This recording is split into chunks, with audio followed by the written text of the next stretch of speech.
Assalamualaikum warahmatullahi wabarakatuh.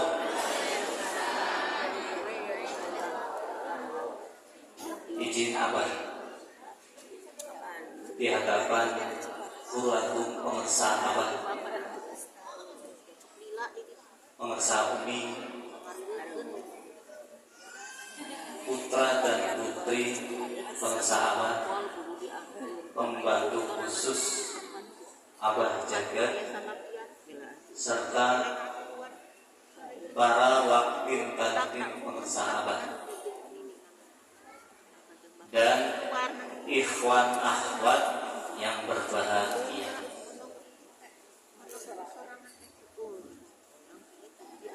Bismillah.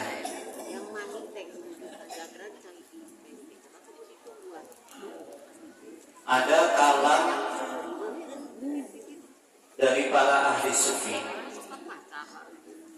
man arafa nafsahu faqad arafa rabbah.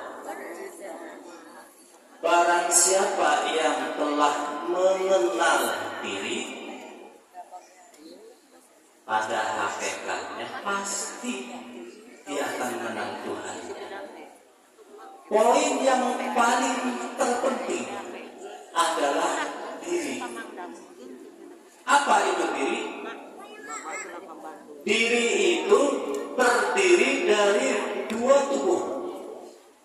Saya hanya merangkum dari kalam-kalam pensahabat. Diri itu, diri itu terdiri dari dua tubuh. Satu, tubuh jismani. Dua, tubuh rohaniah atau batiniah. Yang pertama, tubuh jismaniah. Berasal dari mana tubuh jismaniah ini? Ini namanya tubuh jismaniah. Yang kelihatan, yang tampak. Asal dan usul. Asalnya dari buah perkawinan. Nanti ada bahasanya bapak mertua. Usulnya dari mana?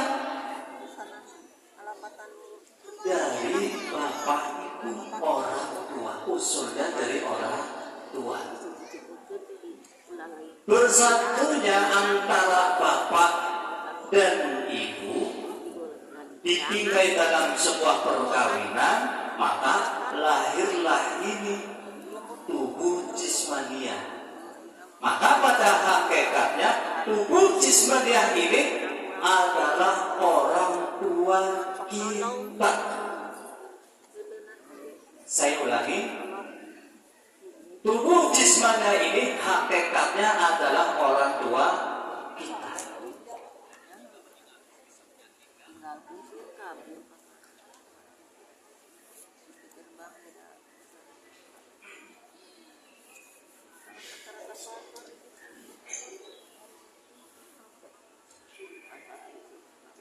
Para ikhwan akhwat, makanya begini, kita ini seringkali menganggap bahwa diri ini adalah milik kita, padahal diri ini adalah milik orang tua, bukan orang lain. Saya ulangi, ibu, bapak dan ibu ketika bersatu maka lahirlah ini. Berarti tubuh ini milik siapa? Orang.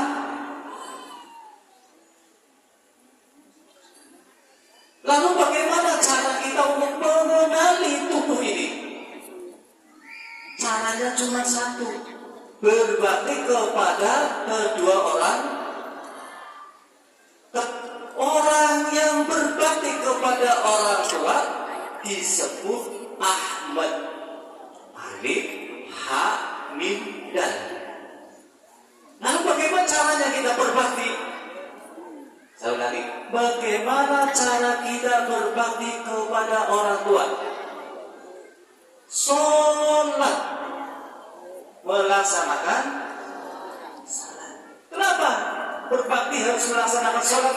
Karena sholat itu berdirinya alif, rukunya ha, sujudnya mim, duduknya dal.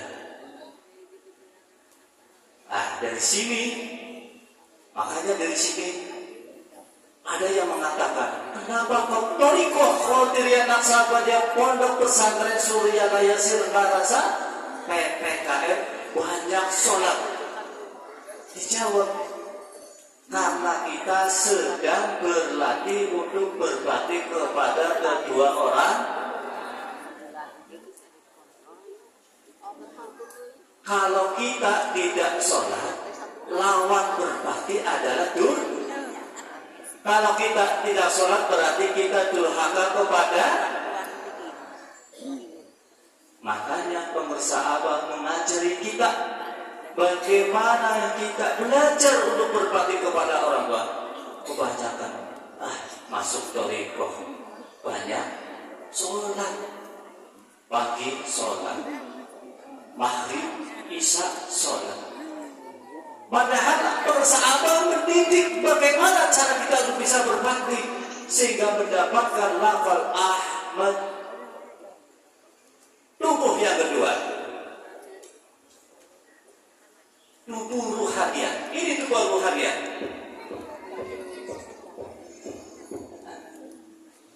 Asal usulnya dari mana? Berasal dari mana tubuh ini? Asalnya dari talqin. Usulnya dari pemirsa Abah. Maka pada hakikatnya ini adalah ruhaniah, tubuh ruhaniah pemirsa Abah, bukan tubuh kita. Ini hakikat pemirsa Abah. Inilah yang disebut dengan guru ruhaniah. Ini saya ngomong dipahami tidak? Izin apa?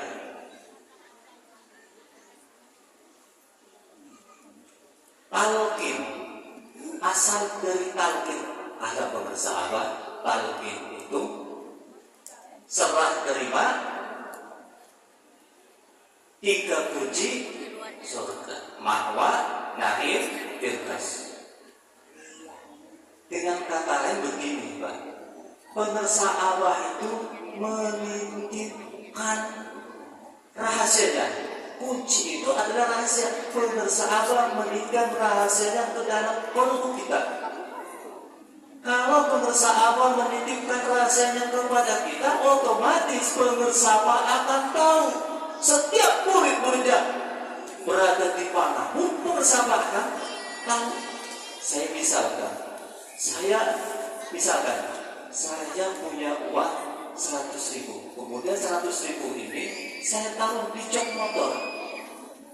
Kemanapun saya pergi, pasti saya akan teringat saya menaruh uang di jok motor. Begitu juga dengan pemirsa Abah. Pemirsa Abah itu selalu tahu berada murid-muridnya dimanapun pasti akan tahu. Kemudian dari tubuh jismaniah dan tubuh rohaniah ini dikatakan hidup kalau di dalam dirinya mengeluarkan bunyi atau suara. Maka bunyi atau suara adalah sebagai tanda hidup. Jadi hakikat daripada bunyi dan suara disebut hidup atau hayat. Ini yang tidak kita mengerti. Makanya pantas ketika dikir la ilaha illallah, mulutnya dikir, pikirannya berada di. Karena belum tahu tentang dikir ini. Yang dicari, yang dituju belum mengerti. Jadi sekarang hayat atau hidup asal usulnya berasal dari mana hayat ini atau hidup ini? Dari talqin. Usulnya dari kalam suci pemirsa Abah. Kalam ini berasal dari mana kalam ini? Dari ucapan duhuriyah pemirsa Abah dan ucapan ruhaninya bersahabat. Ucapan dohiriah menjadi zikir jahar, la ilaha illallah. Ucapan ruhaniah menjadi zikir khafi. Zikir jahar ini dilambangkan dengan merah, sedangkan zikir khafi dilambangkan dengan putih. Makanya kenapa kalau kita memakai peci ini? Ini nanti arahnya sih. Makanya saya kemarin waktu hari Ahad datang ke persahabat digundul. Kenapa? Sebagai tanda wisuda oleh persahabat untuk membicarakan tentang diri ini. Maaf Abah, zikir jahar merah, zikir khafi putih. Tubuh ini dibagi menjadi 3 bagian. Satu bagian atas, yang 2 bagian tengah, yang bawah bagian bawah. Ada 3, bagian atas, bagian tengah, bagian bawah. Bagian atas ada yang mengatakan Baitul Ma'mur. Ada bagian tengah ada yang mengatakan Baitul Haram. Bagian bawah ada yang mengatakan Baitul Muqaddas. Sekarang kita bongkar bagian atas dari leher yang kemarin dipotong oleh para sahabat. Itu kepala, disebut kepala. Di dalam kepala ada otak. Di dalam otak ada pikiran, bahasa Jawanya cipta. Puncak daripada pikiran atau cipta ini adalah kesadaran atau disebut sadar diri. Ini masalahnya para ikhwan. Bagian atas ini adalah zikir jahar, lambangnya merah. Ketika zikir misal la ilaha illallah, ada 2 macam. Ketika zikir ucapan la ilaha illallah, sadar apa yang diucap. Dari angka 1 sampai angka 165 itu harus sadar. Kalau tidak sadar maka disebut kalimat khabisah, kalimat yang jelek. Tapi kalau dari 1 sampai 165 penuh, tidak ada yang berkurang, maka disebut kalimat thayyibah, kalimat yang baik, ungkapan yang baik. Sebab kalimatnya kalimat yang utuh. Zikir jahar ini harus sampai kepada puncaknya. Apa puncaknya? Kesadaran. Sadar mengucapkan la ilaha illallah. Tidak mulut zikir, tapi pikirannya ada di rumah. Kita hadir manakib di sini, tapi pikirannya di rumah, perasaannya di laut. Ini yang hadir siapa? Ini hadir siapa yang di sini? Abang sendirian. Ada seorang guru sendirian manakib di sini. Raganya ke sini, pikirannya ke rumah, perasaannya keselingkuhan misalnya. Ini bisa. Ini yang bagian atas. Berarti zikir kita harus mencapai level sadar apa yang diucap dari angka 1 sampai 165. Sekarang bagian yang di bawah, dari leher sampai pinggang, disebut dada. Di dalam dada ada hati. Di dalam hati ada perasaan atau rasa. Puncak daripada rasa ini adalah ingatan hati kepada Allah. Kadang-kadang kita dihobi, tidak ingat apa yang disebut oleh rohani kita. Makanya ketika tidur itu tandanya bahwa apa yang diucap oleh rohani kita tidak mencapai level puncaknya. Artinya level puncaknya berarti kita tidak mengenal Allah. Yang bawah agak corok, jadi tidak dibahas.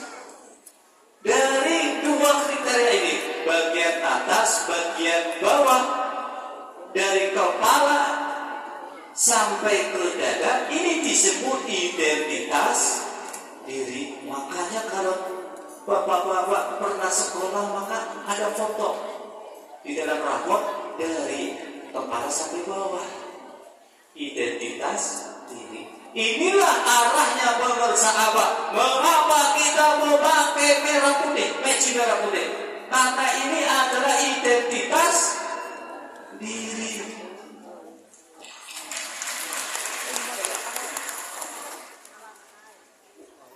Belum ada yang ngomong?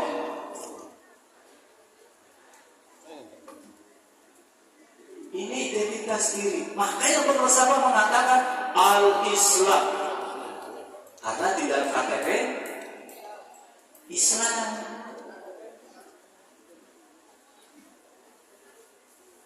Nah, antara jadi sikaplah karena waktunya sudah menunjukkan hukum. Jadi orang yang mengenal zahiriyah dan batiniyah, orang yang sadar diri, orang yang tahu diri, maka disebut insan kamil, manusia sempurna. Siapa manusia sempurna? Di hadapan saudara-saudara. Siapa? Bersahabat. Kenapa disebut sempurna? Zikirnya sudah sampai level kesadaran, sudah mengenal diri. Zikir khafinya sudah ingat kepada Allah. Kalau kita mau sempurna, gimana mau sempurna? Orang zikir saja mencapai level taraf, level ketiga saja kita susah. Makanya pengusaha cukup kita ikut orang yang mengenal diri, ikut kepada orang yang sadar diri, ikut kepada orang yang tahu. Barakallah. Semua kita semua diberkahi oleh Allah, mendapatkan rahmat dari sahabat. Amin. Wassalamualaikum warahmatullahi wabarakatuh.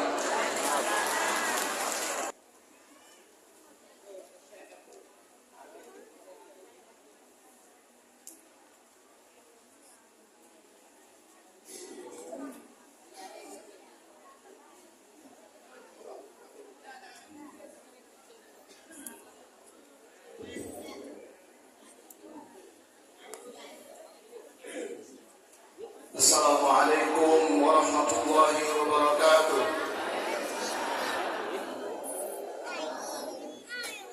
Alhamdulillahilladzi faddalana ala katsirin min ibadihi al-mu'minin. Salatu wassalamu ala syamsil mursalin wa qamarin nabiyyin wa sidratil muntahal arifin sayyidina wa maulana Muhammadin wa ala alihi wa ashabihi ajma'in الأولين والآخرين أما بعد. قال الله تعالى في كتابه المبين وهو أصدق القائلين أعوذ بالله من الشيطان الرجيم بسم الله الرحمن الرحيم قل إن كنتم تحبون الله فاتبعوني يحببكم الله ويغفر لكم ذنوبكم والله غفور رحيم. وقال أيضا في آية أخرى أعوذ بالله من الشيطان الرجيم قل إن كان آباؤكم وأبناؤكم وإخوانكم وأزواجكم وعشيرتكم وأموال اقترفتموها وتجارة تخشون كسادها ومساكن ترضونها أحب إليكم من الله ورسوله وجهاد في سبيله فتربصوا حتى يأتي الله بأمره والله لا يهدي القوم الفاسقين. ألا يصدق الله العظيم. إلهي أنت مقصودي ورضاك مطلوبي أعطني محبتك ومعرفتك وأعطني معك أبدا. Di hadapan Qur'an kita semua hatur Syekh Muhammad Sahabat Aus Allah betul hayati para sauni dan seluruh keluarga besar pesantren Sayyidina Hasan Waktu khusus awal sahabat jaga ikhwan dan akhwat para pecinta kesucian jiwa rahimakumullah. Sehat semua, bahagia semua, bahagia kan kamu balik dan terus bahagia semuanya. Jangan pura-pura bahagia saja. Saya ingin ngecek semuanya tadi sampaikan oleh Kiai Anfas bahwa diri kita ada diri yang zahir dan batin. Jangan sampai yang berpencing merah, yang ganteng-ganteng, yang cantik-cantik ini, yang pakai kupluk, yang pakai peci ini, hanya fisik dia saja di sini, tapi pikirannya sudah jalan-jalan kemana-mana. Angkat tangan kanan semua, yang punya tangan, yang tidak punya tidak usah. Angkat tangan, yang kanan, yang kanan, kanan. Oke, gerakan cepat, lambat sedikit. Cepat lagi, simpan di dagu, dagu, dagu. Tepuk tangan buat kita semua. Yang kiri. Mau agak tipu ya Mas ya. Gerakan, ayo cepat, lambat sedikit, cepetin lagi. Oke, siap, simpan di bahu. Masa masih ada yang di kepala? Pegang pundak teman di depannya. Oke, takib boleh ikutan, gak apa-apa. Jangan gengsi-gengsian lah. Ibu-ibu udah ikutan?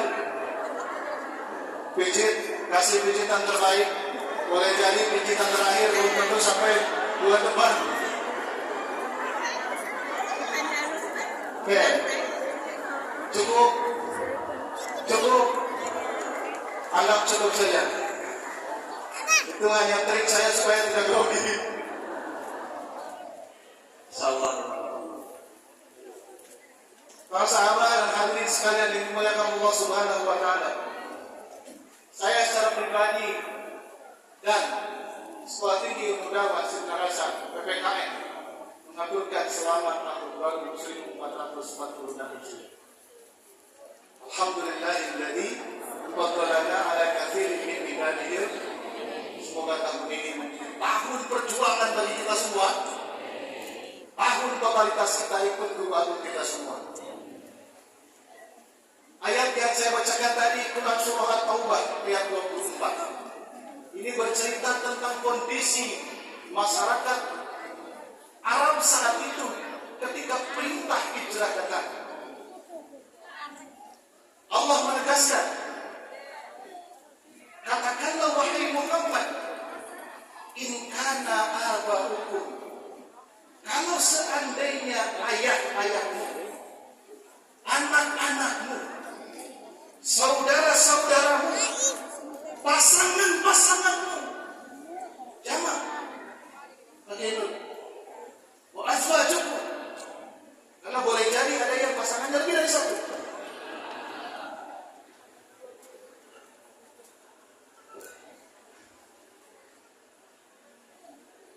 Bukan nyindir kayak nomor. Boleh diijazahkan gitu. Kan syarat azwaj itu, syarat punya istri lebih satu itu harus 3 kata kiai itu. Tadi di WA akan ke saya, dia disampaikan. 1 waras, yang kedua punya beas,